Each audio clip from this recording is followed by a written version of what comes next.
Bonjour et bienvenue dans ce tout nouveau tuto express. Aujourd'hui, nous allons voir comment modifier le navigateur par défaut dans Windows 10. Si vous êtes prêts, c'est parti.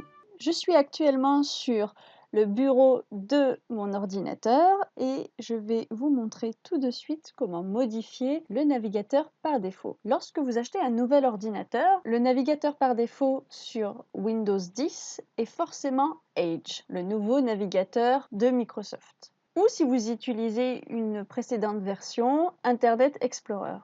Si vous souhaitez modifier le navigateur par défaut, vous allez voir, c'est très simple. Attention toutefois, vous devez avoir déjà téléchargé un ou plusieurs navigateurs avant de pouvoir modifier le navigateur par défaut. Rendez-vous en bas à gauche de votre écran sur le bouton Windows. Ce sont ces 4 carrés ici. Lorsque vous cliquez dessus, une fenêtre s'ouvre et ici, vous allez voir une roue crantée qui est la roue des paramètres. Si vous ne la voyez pas, il est tout à fait possible de cliquer droit sur le bouton Windows et d'aller dans Paramètres.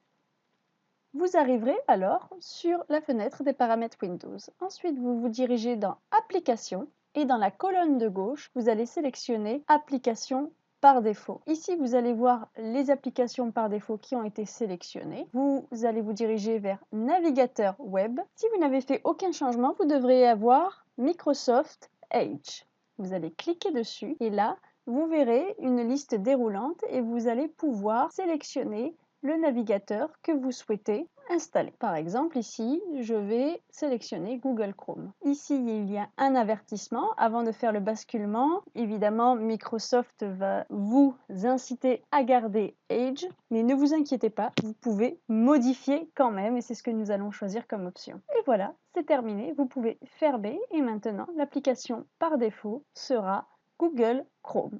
Vous pouvez tout aussi bien choisir le navigateur Opera ou Mozilla Firefox. La dernière petite astuce, si vous ne trouvez pas les paramètres, c'est venir dans Cortana, qui est une sorte de moteur de recherche de votre ordinateur, et en tapant directement Paramètres d'application par défaut. Comme vous voyez, ici, il me sélectionne Paramètres d'application par défaut, je clique dessus. Et là, vous accéderez directement à la fenêtre que nous avons vue précédemment.